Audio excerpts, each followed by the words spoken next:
There's a pretty one, Ulysses.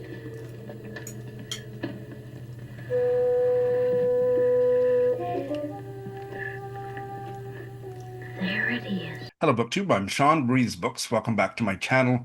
And a really great guest I have here to talk about a wonderful book that I have just recently read. I'm joined here by Simon Thomas. Many of you will know him. He is the creator of the middlebrow blog Stuck in a Book, and also co-host of the popular podcast Tea or Books. And he is the advisor for this series, the British Library Women's Writers Series. And it's one of those books that I have invited him to. I've been looking for an excuse for years to get him on my channel. And this was not just an excuse. This is one of those British Library Women Writers books. Oh, the Brave Music by Dorothy Evelyn Smith. Simon, welcome. Thank you so much. What a pleasure to be here, and particularly to talk about this wonderful book. Absolutely. This novel was originally published in 1943, which is the year of my mom's birth, so it was rather fitting that I read it to her, and we both loved it. And when I say loved it, I mean I'm obsessed with it, so I want to indulge my obsession. Excellent. Somebody who I believe, Simon, you are similarly obsessed with this novel, perhaps this writer, and so I'm just looking for a partner to indulge.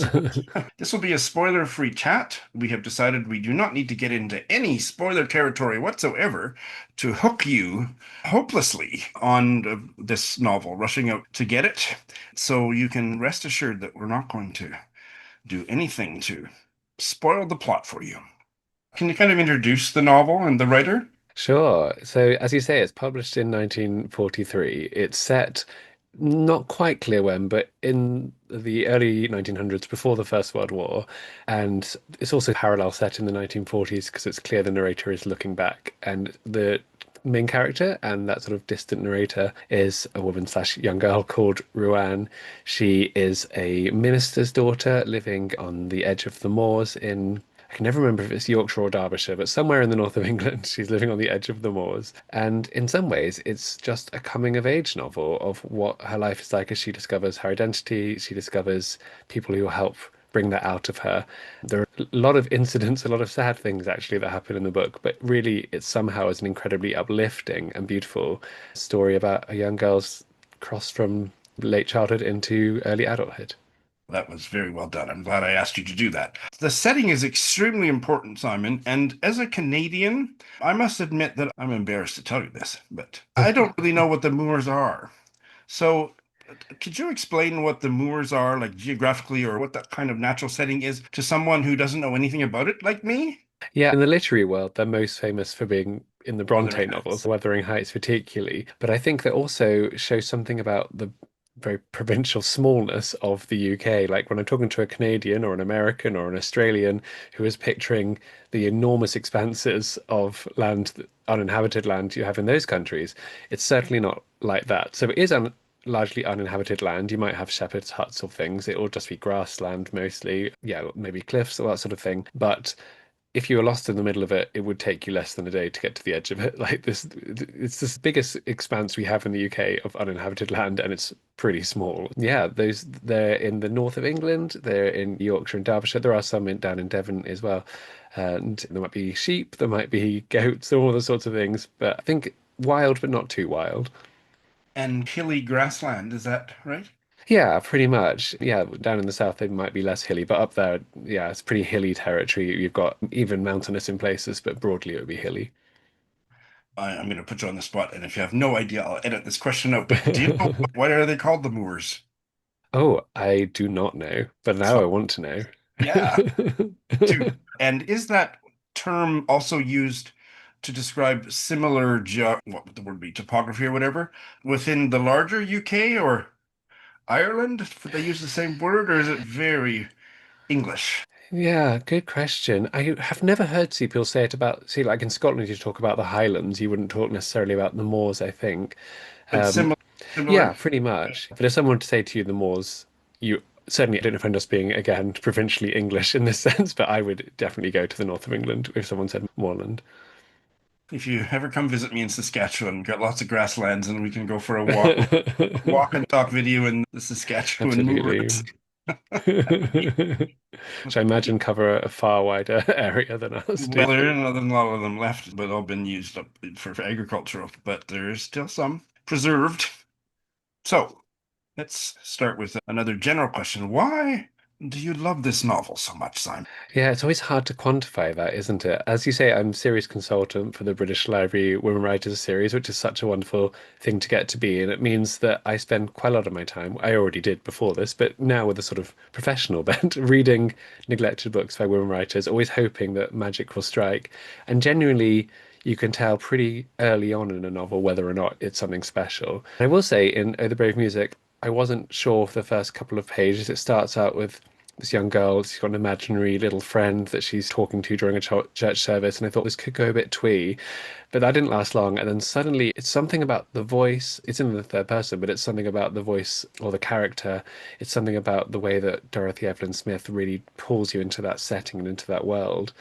And she does that consistently throughout. It's, I was saying before we started recording, there is a lot of plot, but it's a novel really of atmosphere. And that's something that's both hard to create, but also hard to convey exactly what makes it so special. So I think it is, I just fell in love with it, just being in that world and in that mindset. And something I really enjoyed, I love that you read it to your mum, because when I started researching a bit more, like what have people said about this book, there wasn't much out there on blogs or YouTube or anything like that. But what there was on things like Goodreads or Amazon reviews was lots of people saying, my mum gave me this book in the 70s and I've given it to my children, or my gran loved this book and she's passed it down. And it seemed to particularly have been one that was passed down often by female generations. Obviously, we are bucking that trend, but it's one that really has, it's not been in print for a very long time, but you can tell in some families it's been a real treasured book, and I can see why they would see so much to treasure in it. Absolutely. It's funny. I was hooked from that opening. I maybe my twee sensitivity is much less than yours, but I was entranced by it, but I couldn't figure out for a few more pages. Is this somebody talking about their boyfriend called Little Man? I was disoriented, but Okay. fascinated from the first few lines. I'm so bad with characters' names, but is Rosie Day, who's wearing the hat that she's trying to get the ribbon out of, is that Rosie of the larger story? I would think not. It's a good Okay. question. I'd never actually noticed the similarity of the names, but it's the same name, isn't it? So it would surprise me if it were the same. I always remembered the word because I was so fascinated by that opening that Rosie always stuck in my head, and I thought always assumed it was the same, but I didn't ever see a reference to a surname or pay attention. But yeah, I guess because she just that character doesn't come back for such a long time. I'd not joined the dots. Yeah, that's right. In order to tantalize readers to rush out and pick up this book, what else should we say? Let's situate Ruanne a bit. Tell us about her parents. Sure. So she, like me, is a child of a clergyman. So I grew up with my dad was a vicar, and her dad is a nonconformist minister, which means not part of the Church of England, but he does run another type of church. And he has clearly married this woman at some point who is she seems very wild on the page. She does not seem like she should be trammeled into the life of a minister's wife. Doesn't seem necessarily particularly suited to being a mother either. And her father similarly is he's a very good, very holy man, but maybe not the most relational father in the world. But there are scenes that come onto later maybe which show that he does deeply love his children, but perhaps isn't very good at always demonstrating that to her. She's got an older sister who is very beautiful and also inherited a little of her mother's wildness, it seems, which she has very little in common with Ruan. Yeah, she's much admired, but she's not thoughtful in the way that Ruan is. And then she's got a younger brother called Clem who has some sort of developmental disability that is never really defined, but is dealt with, I think, quite sympathetically in a way potentially surprising for the 1940s. So that's her little family unit. She doesn't seem to have masses of friends until we have to talk about him at some point, I'm sure. David comes on the scene. We will definitely be getting to David. May not get much further past him. But what made me realize that this was going to be, I hate to use this word, but I'll just go with it, a really special novel, a novel that's Mm-mm. going to go deep in ways that I wasn't necessarily expecting, and that it was going to go dark, that there were elements of darkness in it. And so that, all of which made me even more excited to just keep reading, was the reference to her parents' marriage in early chapters, where I think I can almost quote it. It was a sentence something like, her father, this Methodist minister, because their marriage was really on the rocks by the time the present of the story opens in the first chapter, and that he felt he was doing penance for having loved his wife, Ruan's mother, sexually. Mm. That lust had impelled him into this marriage, and he felt so guilty about it. That was where the marriage started to flounder. And I just thought, oh, I wasn't expecting this kind of stuff in this novel. Yeah, there's definitely a lot of dark themes in it, and I think The Little Brother is another really significant one. Whenever I'm rereading it, I'm so moved by the time when Rowan learns from a neighbor that her little brother has some sort of disability, and obviously her neighbor, who's a child, is not kind about that. So she tells her in a very blunt sort of way, and she asks her father, and he says something like "God's will be done," and then she comes back hours later, and he's still got his head in his hands. And it's so moving that this man who could so easily have been a portrait of this very sort of distant, cold father, you see a really sympathetic portrait of him, I think, who is so hurt by his son's illness, so upset about his son's illness, but is nonetheless not necessarily a good father, but not by any means a bad man. Absolutely. So many of the evocative scenes have that intensity where I didn't expect it to go dark or wonderfully weird. What is your memory of the scene? She's walking home from church, she's walking somewhere, and a circus is, are they on parade or Yes. something? And she gets mixed up in the circus and has this really intense encounter with the clown. What was that all about? So yeah, what was it all about? I guess there were these touring clowns. She actually writes in another novel called Huffley Fair, which is Oh, largely about this visiting fair. So that's one that would tour around. And I don't remember if there were clowns in that, but there are certainly other fair people. So I guess it was part and parcel of Northern life. There would be these visiting, or maybe even Southern life, but certainly in her area, these visiting troops. But it's, as you say, not at all done in a fun face sort of way. It's done in a really terrifying way where he is looming close to her and you really feel like you're in that scene.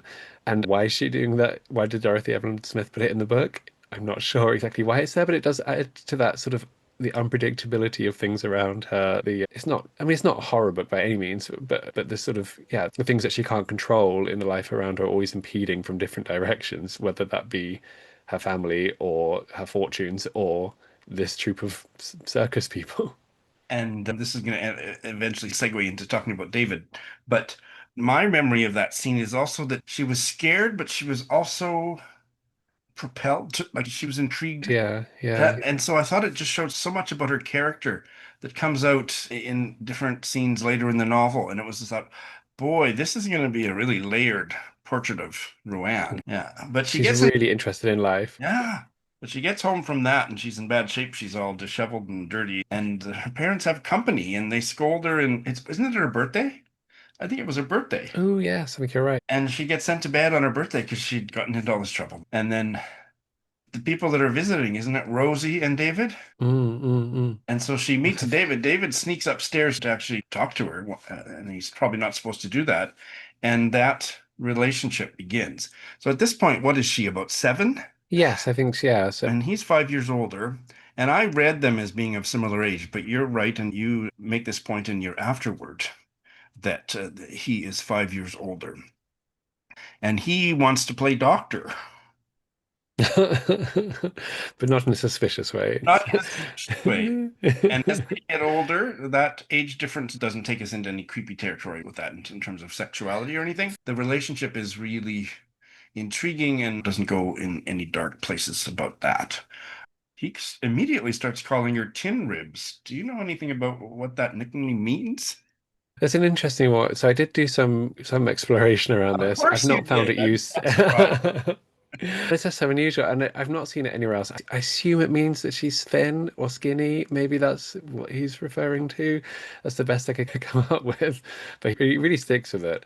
And again, if you're thinking that this is a mean nickname, then don't worry. I think the sort of hallmark of David from that first encounter is he is kind and he really sees Ruan as she is in a way that no one else in her life is. And yeah, you mentioned that she's 7 at the beginning. My only maybe faint criticism with the novel is that Rowan and maybe other characters, but particularly Rowan, always seems a bit older actually than she is alleged to be. She has some sort of quite infantile ways, but to me, she always seems a few years older than 7 and progresses through at a similar pace, which is why I find the relationship between her and this boy 5 years older very believable because he is clearly some sort of role model to her, or there is some seniority, but it doesn't feel like I Doesn't would feel. normally think of a 7-year-old and a 12-year-old who, when I was seven, none of my friends were 12. I don't know about other people, but yeah, he doesn't fawn over her. But he's interested in her, and he really helps her develop into understanding who she is when they're spending this time on the moors, just talking or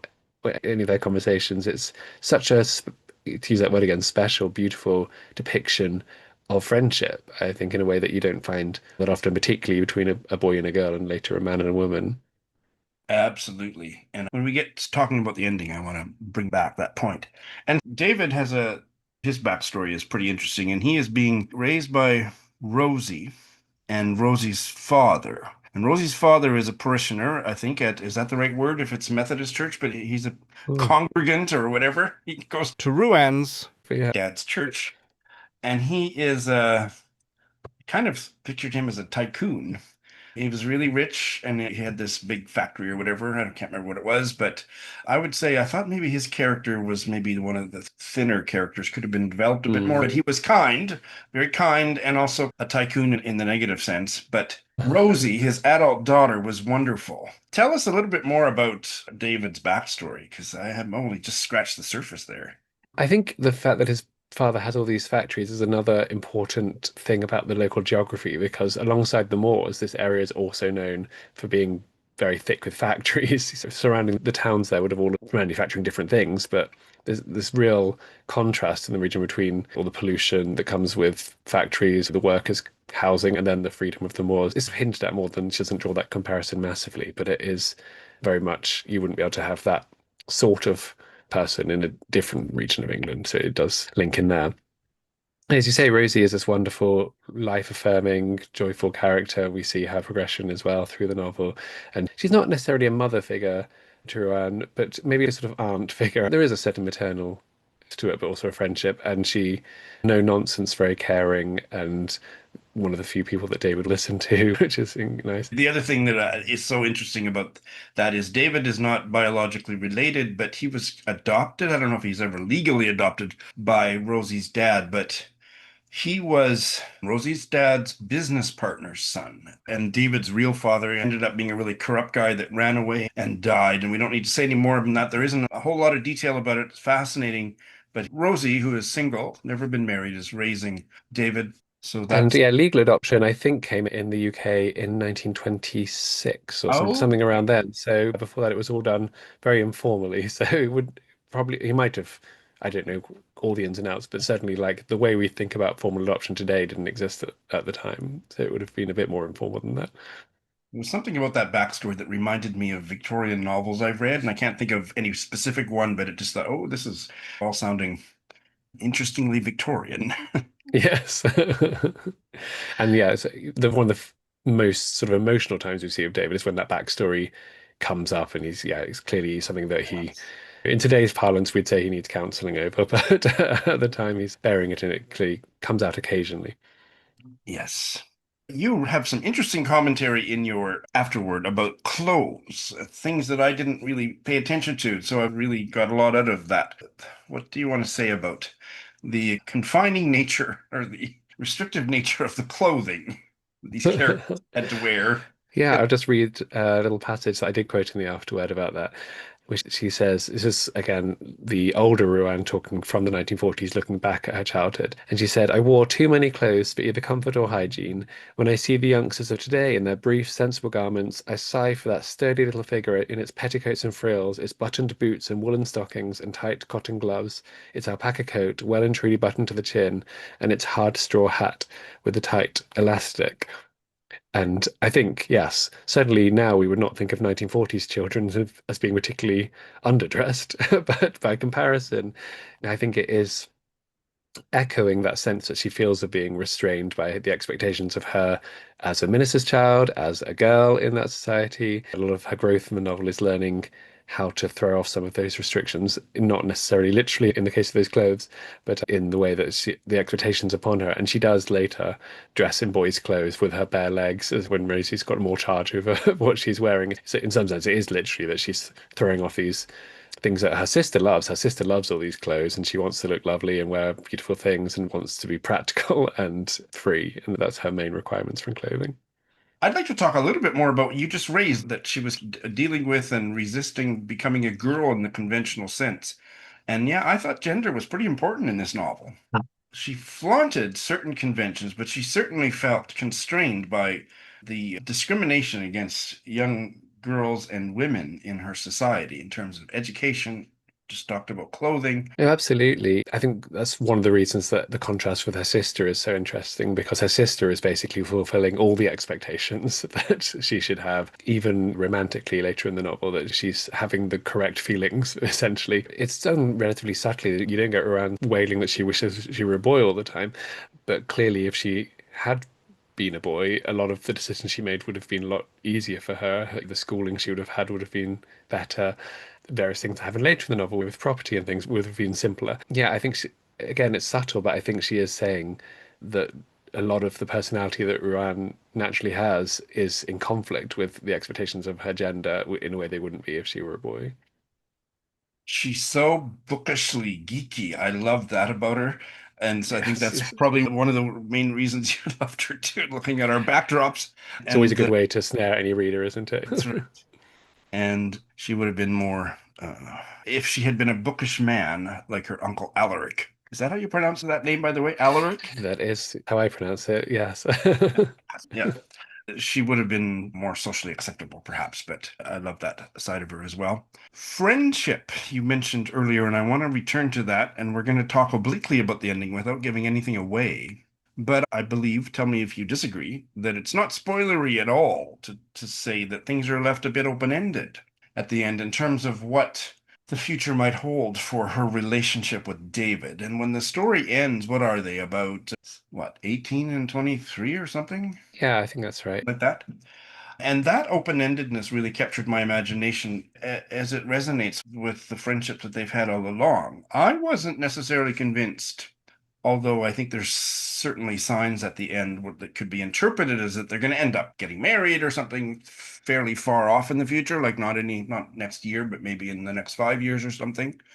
I also thought it was highly possible that they would just keep this unconventional friendship-based intimacy and never hook up, marriage-wise or otherwise.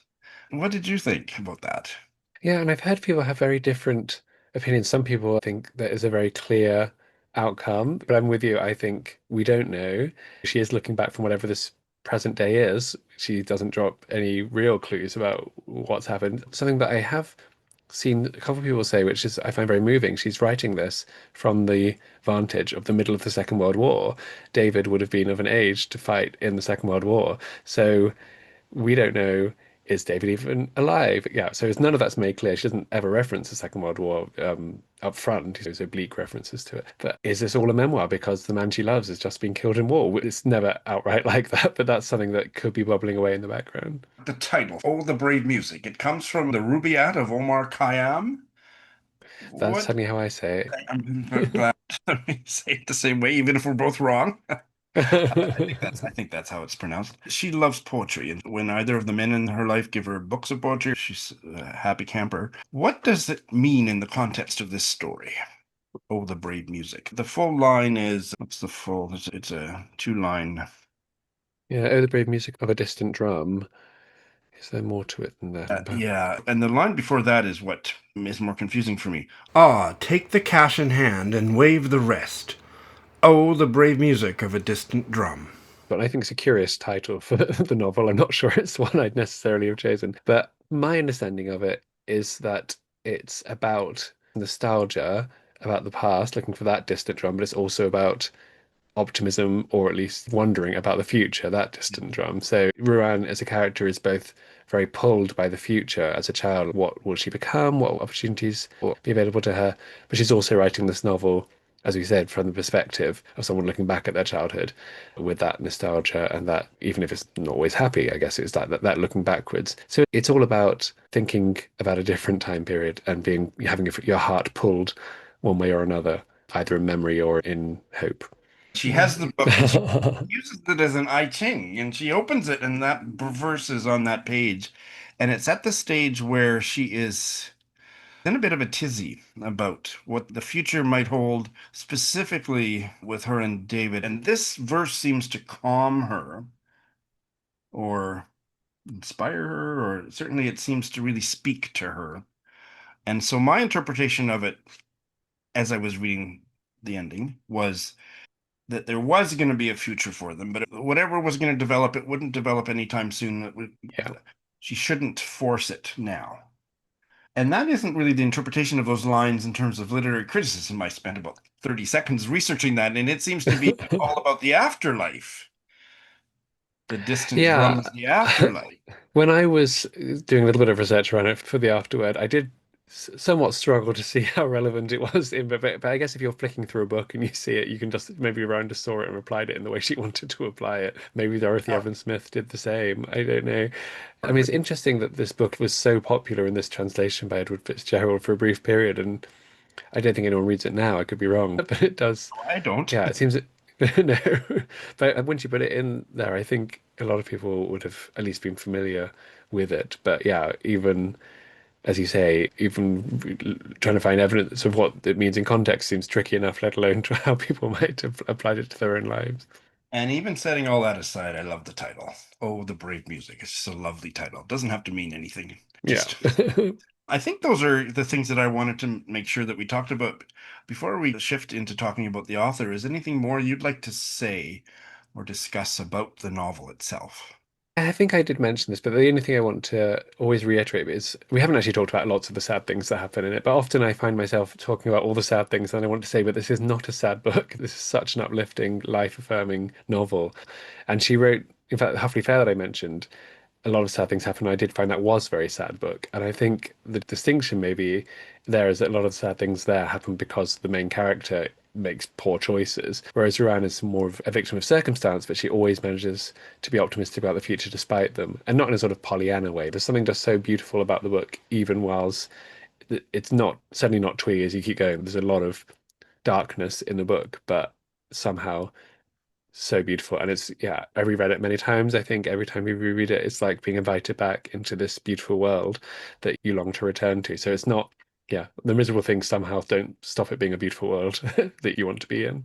Yes, and maybe two things that I would add before we move on is the gorgeous description of the setting.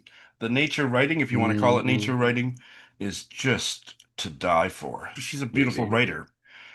And the other point is she reminds me, especially when she was really young. Ruanne reminds me of Anne of Green Gables. Have you read Anne of Green Gables? Of course, yes, I love Anne of Green Yes. Gables. That's yes, I see that absolutely. Yeah, Yeah. So she was a lot of fun. I love Ruanne with all my heart. we still love her. Yes, and you will love her So too. absolutely. So we're going to move into talking about Dorothy Evelyn Smith, the writer now, but I hope we've done a more than adequate job of selling you on the novel.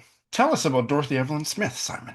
Yeah, so like Rowan, she was the daughter of a Methodist minister. So there's some stuff from home there.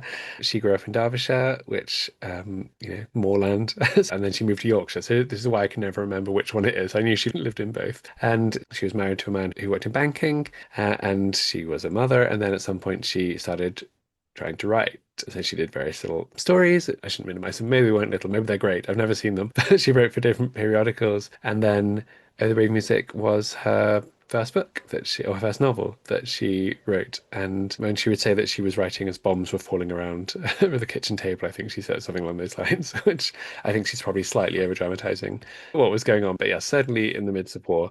And at that point, they lived on the south coast. And she would highlight that as the German aircraft were going back, that any bombs they had left over would go in that part of the world. So they definitely were, she was living in a at-risk area. Something I love about her life is that we haven't talked about it, but there's a house called Cobbetts that is in the latter half of the novel that is somewhere that Ruin and the reader really love. It's a sort of ramshackle mansion. And then she would later name her own house Cobbetts after that. I thought was looking at a couple of things that she'd named the novel in the book after her house, but then when I was talking to her grandchildren, discovered it was the other way around. And that was a lovely thing I got to do actually. Was there was very little information about her. What I had cobbled together was essentially what was on a few dust jackets. But I did get to speak to two of her grandchildren who were able to fill in quite a lot. They were quite young when she died. They knew her from the grandchild's point of view, but obviously could give a bit more family history. And what I thought was really lovely is that when we spoke to them, I think it had been a week earlier that Furrowed Middlebrow, Dean Street Press, had spoken to him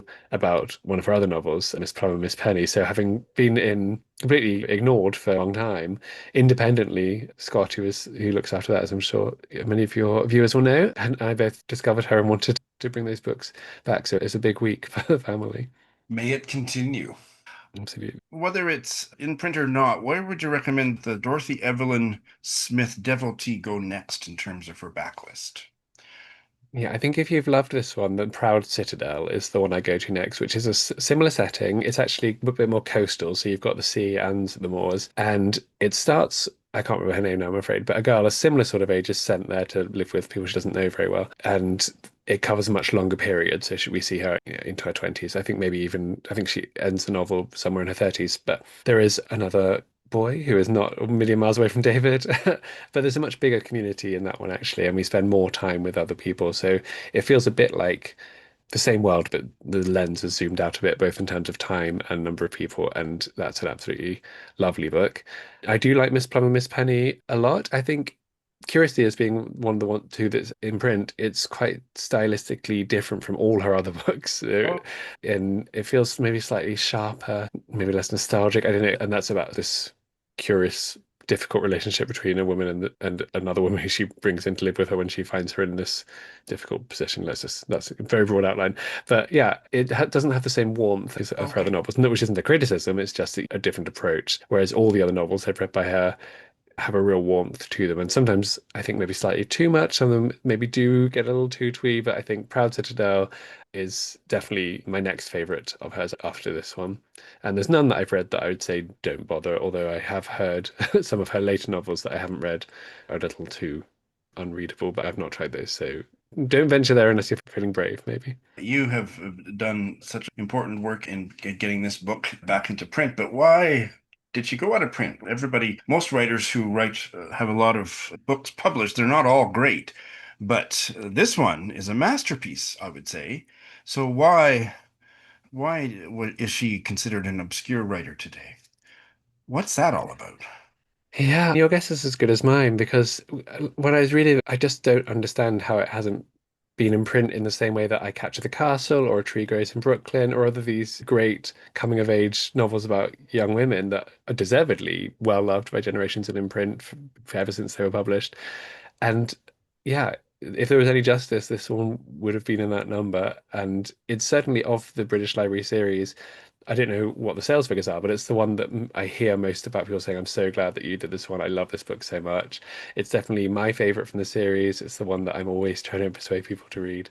And my hope is, I don't know what other print runner or is it anything like that. It's obviously not back in the mainstream yet. My hope is that by word of mouth, it will, because if you go and look, Goodreads is not the be all and end all, but if you look at the figure there, it's something like a 4.5 rating from hundreds and hundreds of reviews. That's very unusual for things to remain that high once they've been read that many times. I can tell from the reviews it's been translated, I think, into Italian, maybe Spanish, and it's getting a lot of positivity there. So hopefully its time is coming. But yeah, it's always hard to know why some books do well and some others don't, but I really can't imagine why this one hasn't always been topping the bestseller list, frankly. It's just such a wonderful book. Absolutely. Who among her contemporaries would you compare her to? Yeah, the one that always did come to my mind was I Captured the Castle by Dodie Smith, which maybe a slightly different tone. A lot of people reading it, and it's not a contemporary, but did think about the Brontes, and maybe that's I, more for setting than yeah. anything else. But there is, yeah, there's a lot of maybe a meeting point of a Jane Eyre and I Captured the Castle somewhere around there. It's not a funny book, so there's lots of other authors of that period who I would think of doing similar things but more amusingly, like maybe Diana Tutton or Marjorie Sharp. Or if you like them, you might like this in more serious mode. But yeah, I think Anne of Green Gables is another good example. I think it really does fit in that pantheon of coming of age novels, which I think coming of age novels often can date. A lot of them we don't know about because they feel so set in a period, but maybe because she was setting this one 30 odd years before it was published, it doesn't have that feeling of having dated. But yeah, I think if you like The Castle, Anne of Green Gables, A Tree Grows in Brooklyn, then you'll find a lot to like in this one. Another version of that question would be to move on to talking about the British Library Women Writers series. Which other book in that series would the reader who loved this, what book should they go to next? Let's go. I'm trying to look at them Put you on the across the spot. room. Yeah. I'm gonna say a couple that might seem slightly like a stretch, but they work, they do make sense to me. One of which is Sally on the Rocks by Winifred Boggs, which is set and published in the 1910s. So it's the same time period, and that's about a woman who is in her early 30s and is just trying to lock down her husband essentially because she knows she needs it for financial stability. And it's in many ways a very funny book in many ways, but also really shows the plight of women at the time who didn't have financial independence. And I think the link there is both novels, without being too like showy about it, are really examining the vulnerability of being a woman in the early 20th century in different ways and the expectations that you had to match in order to be considered acceptable. So that, yeah, works for that. And then I think the other one is one of my other favorites in the series, The Spring Begins by Katherine Dunning, that looks at three different women in the 19, it's published in 1934, and they're all servants. So there's a kitchen maid, there's a nursery maid, and there's a sort of governess who don't really interact with each other. They are in the same small community. They don't appear in each other's narratives. And it's a really beautiful, the nature writing in that also absolutely stunning. One of the things that really sets it apart, but also again, really interested in women's lives that aren't often the topics of novels, who they often maybe at the peripheries of a novel. And yes, I guess the writing style I would think is similar. There's also another one, in fact, that Scott from Forward Middle Row really loves and introduced me to. So I was really grateful to him for mentioning it to me, indeed sending me the PDF of it originally, because it was absolutely impossible to get hold of that until thankfully last year I came back into the British Library series. Great. For people that aren't familiar with the British Library Women Writers series, can you tell us more broadly what it's all about? Yeah, so it launched sadly in March 2020, which was not a good time to launch anything that was going to be in bookshops. But the idea is that it's neglected women writers from the approximately 1910s to 1970s. They're novels by and about women that tell you about the women's lives in the period the novel is set. As I mentioned in the afterword to Where the Brave Music, it's a bit of an exception. We're not meant to do novels unless they're in the decade they're written, but I loved it too much to leave it out. So yeah, the idea is that they will highlight something. So we've got novels about what it was like to be a female GP in the 1920s trying to get back to work, or maybe about what it was to be a spinster who really wanted a child, or what it was like to try and go through an unhappy marriage before divorce law. Also, lots of everyday things that women face at different times. A few of them do have a not very everyday twist. It's like some supernatural things happen in some of them, but broadly, yeah, they're trying to comment on women's lives. I think if you're going to try and find a characteristic that links them, I think they're well written and often funny. This is not a funny one. Book has that sharpness to it and is really engaging and quite witty, and then that's something I will always recommend to the series. And there's, including the short story collections, I think there's 25, 26 of them now. The earliest one being, yeah, 1910s, and then we've done a couple in the 1970s. And yeah, they're often also, as a highlight point, quite short. If you want something easy to slip into your bag, then there's a couple chunksters, but generally they're pretty accessible. This one is pretty chunky considering the small print. I guess it's 285 pages. Yes, The print's yeah. quite small.